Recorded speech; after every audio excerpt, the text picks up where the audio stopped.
আসসালামু আলাইকুম। জাতীয় দৈনিক সংবাদ দিগান্ত পত্রিকার নিয়মিত সংবাদের সাথে আছি আমি ইভা সাদিকা।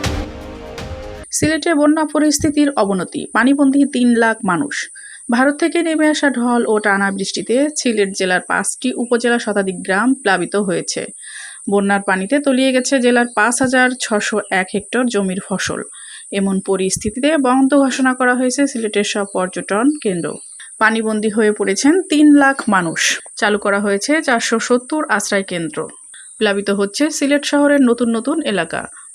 সরজমিনে গিয়ে দেখা যায় জেলার গোয়াইনঘাট, কোম্পানিগঞ্জ, জৈন্তাপুর, কানাইঘাট উপজেলার পর নতুন করে জকিগঞ্জ উপজেলা নিম্ন অঞ্চল প্লাবিত হয়েছে।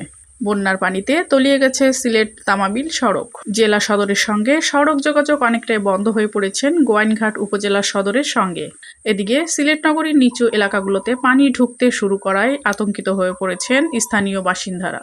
নগরীর তালতলা, কাজিরবাজার উপশহর, শোভাহানীঘাট, মাসিমপুর, মেন্দিবাগ, আলমপুর এলাকায় ঢুকছে বন্যার পানি। সিলেট আবহাওয়া অফিস জানিয়েছেন, চলতি মাসে সিলেটে বৃষ্টিপাত হয়েছে দ্বিগুণের বেশি। গত বছরে মে মাসে ৩৩০ মিলিমিটার বৃষ্টি হয়েছিল।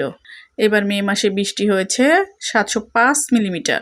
এর আগে ২০২২ সালের প্রলয়ঙ্কারী বন্যার সময়ে মে মাসে সিলেটে ৮৩৯ মিলিমিটার বৃষ্টিপাত রেকর্ড করা হয়েছিল। সিলেট জেলা পানি উন্নয়ন বোর্ডের নির্বাহী প্রকৌশলী দিলীপ রঞ্জন দাস বলেন, সুরমা, কুশিয়ারা সারি ও গোয়াইন নদীর পানি বিপদসীমার উপর দিয়ে প্রবাহিত হচ্ছে। বাড়ছে অন্যান্য নদ নদীর পানিও। বন্যা পরিস্থিতির কিছুটা অবনতি হয়েছে। এই বিষয়ে সিলেটের জেলা প্রশাসক শেখ রাসেল হাসান বলেন, অনেক এলাকার পানিবন্দী মানুষকে আশ্রয়কেন্দ্রে ও নিরাপদে সরিয়ে নেওয়া হয়েছে।